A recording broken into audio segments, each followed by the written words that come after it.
Hello friends, welcome back to my channel. N video இன்னைக்கு நம்ம பார்க்க போறது ஒரு பர்மீஸ் ஃபுட். ரொம்பவே டேஸ்டான யம்மியான ஒரு food atho and egg masala. இது வந்து அத்தோ அப்படின்னா வந்து நிறைய பேருக்கு இது என்ன ஒரு ஃபுட் அப்படின்றது நிறைய பேருக்கு தெரிஞ்சிருக்காது. பட் ஆனால் நீங்கள் இது வந்து ஒரு வாட்டி நீங்கள் டேஸ்ட் பண்ணி பார்த்துட்டீங்க அப்படின்னா கண்டிப்பாக நீங்கள் அதுக்கு அடிக்ட் ஆகிடுவீங்க. ரொம்பவே டேஸ்டான யம்மியான ஃபுட்டுங்க. இது எப்போ நம்ம இந்தியாவுக்கு வந்தது அப்படின்னா வந்து பர்மாலேருந்து இந்தியாவுக்கு வந்து பிஸ்னஸ் ஸ்டார்ட் பண்ணுறதுக்காண்ட வந்த மக்கள் வந்து இதை வந்து ஒரு விற்பனை அத்தோ விற்பனை வந்து ஸ்டார்ட் பண்ணாங்க. இதை வந்து சில பேர் கவுசோ அப்படின்னு கூட சொல்கிறாங்க. இது நீங்கள் வந்து டேஸ்ட் பண்ணி பார்க்கணுன்னா நீங்கள் ரொம்ப தூரம் வந்து சென்னையெலாம் வரணும், அந்த ஏரியாவுக்கு தான் போகணும், நார்த் சென்னை சைடு தான் போகணும் அப்படின்ற அவசியம் கிடையாது. உங்கள் வீட்லேயே நீங்கள் ட்ரை பண்ணி பாருங்கள். ரொம்பவே டேஸ்டான யம்மியான ஃபுட்டு. எங்கள் தாத்தா வந்து பர்மாவில் தான் வந்தாங்க. ஸோ நான் வந்து எங்கள் வீட்லேயே இதை நான் செய்ய கற்றுக்கிட்டேன். ஸோ நான் இது எப்படி செய்கிறதுன்றதை உங்களுக்கும் சொல்லித்தர ஆசைப்பட்டேன். ஸோ நான் இதை உங்கள் கூட ஷேர் பண்ணிக்கிறேன். வாங்க இதை எப்படி செய்யலான்றதை பார்க்கலாம். இன்றைக்கி வந்து நான் வந்து ஒரு 3 நார்மல் வெஜ் நூடுல்ஸ் பேக்கெட்ஸ் எடுத்திருக்கேன். பிளெயின் நூடுல்ஸ் தான் நான் எடுத்திருக்கேன். நீங்கள் வந்து எக் நூடுல்ஸோ ஆர் வேறு எந்த நூடுல்ஸ், வீட் நூடுல்ஸ் உங்களுக்கு எது கிடைக்குதோ அதை எடுத்துக்கோங்க. ஃபஸ்ட்டு ஒரு பாத்திரத்தில் இந்த நூடுல்ஸ் வந்து மூழ்கிற அளவுக்கு தண்ணி எடுத்து அதை நல்லா கொதிக்க வச்சுக்கிறேன். கொதித்து வர அந்த தண்ணி கூட இந்த நூடுல்ஸ்க்கு தேவையான சால்ட்டும் இந்த நூடுல்ஸ் பேக்கெட்ஸையும் ஓப்பன் பண்ணி அது கூட ஆட் பண்ணி இந்த நூடுல்ஸை நல்லா வேக விடுறேன். நல்லா நூடுல்ஸ் வெந்து வந்ததுக்கப்புறம் உடனே வந்து நம்ம நார்மல் ஜில் தண்ணியில் வந்து இதை நூடுல்ஸை வந்து சேஞ்ச் பண்ணணும். ஏன்னா ரொம்ப நேரம் அந்த ஹீட்டோட நம்ம வச்சுருந்தோம்னா நூடுல்ஸ் வந்து குழஞ்சி போயிடும். அந்த மாதிரி குழஞ்சி போயிட்டுனா இதுக்கு வந்து நல்லா இருக்காது. ஸோ வந்து ஒரு 95% அளவுக்கு நூடுல்ஸ் வெந்தோடனே வந்து நீங்கள் அதை வந்து உடனே வந்து ஒரு நார்மல் சில் வாட்டருக்கு சேஞ்ச் பண்ணி அதை வந்து ரிமூவ் பண்ணி தண்ணியிலேருந்து வெளியில் எடுத்து வச்சிடலாம்.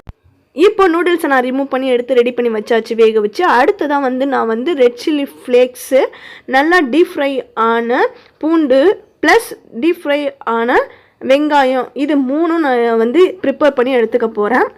நான் எப்படி இதை ப்ரிப்பேர் பண்ணியிருக்கேன்னா, ஒரு கடாய் அடுப்பில் வச்சுட்டு இந்த ரெட் சில்லி ஃப்ளேக்ஸ்க்கு தேவையான ரெட் சில்லிஸை வந்து கடாயில் போட்டு கொஞ்சமாக வதக்கி எடுத்துகிட்டு இதை வந்து ஆறுனதுக்கப்புறம் ஒரு மிக்சியில் போட்டு ஒரு கரகரப்பான பதத்துக்கு அரைச்சி எடுத்துறேன். அவ்வளோதாங்க, ரெட் சில்லி ஃப்ளேக்ஸ் வந்து ரெடி ஆகிடுது. அடுத்ததான் இதே கடாயில் வந்து கொஞ்சமாக ஆயில் ஆட் பண்ணிவிட்டு அந்த ஆயிலில் வந்து பூண்டை வந்து சின்ன சின்னதாக நறுக்கி அது கூட ஆட் பண்ணி நல்லா டீப் ஃப்ரை பண்ணி எடுக்கிறேன். நல்லா பூண்டு செவந்து வந்ததுக்கப்புறம் பூண்டை மட்டும் அதுலேருந்து ரிமூவ் பண்ணி ஒரு சின்ன பவுலுக்கு சேஞ்ச் பண்ணிடுறேன். ப்ளஸ் அதே ஆயிலில் வந்து நான் வந்து வெங்காயத்தை நீல வாக்கில் நல்லா அரிஞ்சு அதையும் வந்து நான் ஆட் பண்ணி நல்லா வதக்கி எடுக்கிறேன்.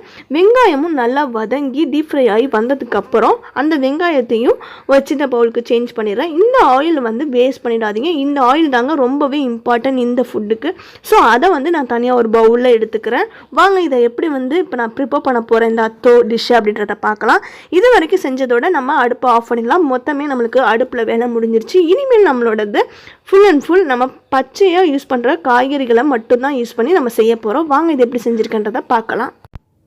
இப்போ நான் ஓவராலாக எல்லாத்தையும் ரெடி பண்ணியாச்சு. என்னென்ன எடுத்து வச்சுருக்கேன்னு பாருங்கள். நூடுல்ஸ் வேக வச்சது, அடுத்தது வந்து ரெட் சில்லி ஃப்ளேக்ஸு, அடுத்து டீப் ஃப்ரை பண்ண பூண்டு, அடுத்ததாக டீப் ஃப்ரை பண்ண வெங்காயம், அடுத்து இது ரெண்டையும் டீப் ஃப்ரை பண்ண ஆயில் அதையும் தனியாக எடுத்து வச்சுட்டேன். அடுத்ததாக வெங்காயத்தை நீல வாக்கில் அரிஞ்சு எடுத்து வச்சுருக்கேன். அதுக்கடுத்து முட்டைக்கோசையும் நீல வாக்கில் அரிஞ்சு எடுத்து வச்சுருக்கேன். அடுத்து வந்து இது வந்து பொட்டுக்கடலை தூள், அதை வந்து நைஸாக அரைச்சி எடுத்து வச்சுருக்கேன். அடுத்து வந்து இதுக்கு தேவையான உப்பு எடுத்து வச்சுருக்கேன்.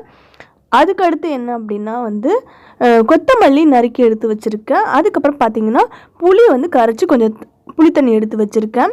கடைசியாக வந்து எக்கு வந்து ஒரு 3 இது எடுத்துருக்கேன் எக் மசாலா தயார் பண்ணுறதுக்கு. இப்போது இது எல்லாத்தையும் வந்து ஒரு பவுலில் போட்டு நம்மளுக்கு தேவையான அளவுக்கு எடுத்து மிக்ஸ் பண்ணிட்டா வந்து நம்மளோட அத்தோ தயாராகிடும். இப்போ நான் எப்படி செய்கிறேன்றதை பாருங்கள்.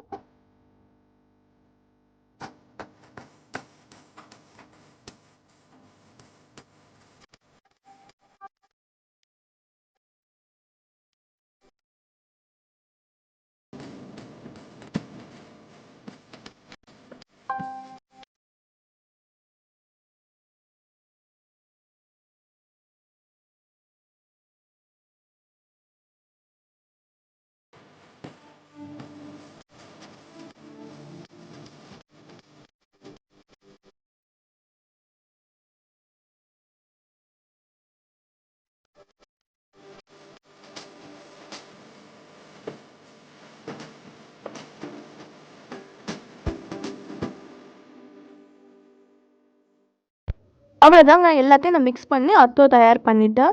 இப்போ பார்த்தீங்கன்னா வந்து இதில் வந்து ரெட் சில்லி ஃப்ளேக்ஸ் வந்து உங்கள் காரத்துக்கு ஏற்ற மாதிரி நீங்கள் ஆட் பண்ணிக்கோங்க. அடுத்து நான் வந்து எக் மசாலா தயார் பண்ண போகிறேன். எக் மசாலாவும் வந்து நான் பர்மீஸ் ஸ்டைலில் தாங்க ரெடி பண்ணுறேன். பாருங்கள், 3 எக்கு எடுத்து இந்த மாதிரி நடுவில் கீரியும் எடுத்து ரெடி பண்ணி வச்சுட்டேன். இதுக்கு இடையில வந்து நம்ம என்னென்ன ஆட் பண்ண போகிறோம் அப்படின்னா, இந்த டீப் ஃப்ரை பண்ண பூண்டு, டீப் ஃப்ரை பண்ண வெங்காயம், அந்த ஆயில், டீப் ஃப்ரை பண்ண அந்த ஆயில், அது எல்லாத்தையும் வந்து இதுக்கு இடையில வந்து நான் அப்ளை பண்ணுறேன். ஃபஸ்ட்டு ஆயில் அப்ளை பண்ணியாச்சு, அடுத்து வந்து கொஞ்சோண்டு வெங்காயம் அதையும் ஆட் பண்ணியாச்சு, அடுத்ததாக வந்து பூண்டு அதையும் ஆட் பண்ணிக்கிறேன். அடுத்து வந்து ரெட் சில்லி ஃப்ளேக்ஸ் நம்ம ரெடி பண்ணி வச்சோன்னா அதை வந்து இது மேலே தூவிட்டு நம்ம ஃபினிஷ் பண்ணி இதை க்ளோஸ் பண்ணிடலாம். ஆயில் உங்களுக்கு தேவையான அளவுக்கு நீங்கள் ஆட் பண்ணிக்கிட்டிங்கன்னா ரொம்பவே டேஸ்ட்டாக இருக்கும். இது மாதிரி நான் 3 எக்கையும் ரெடி பண்ணி வைக்கிறேன்.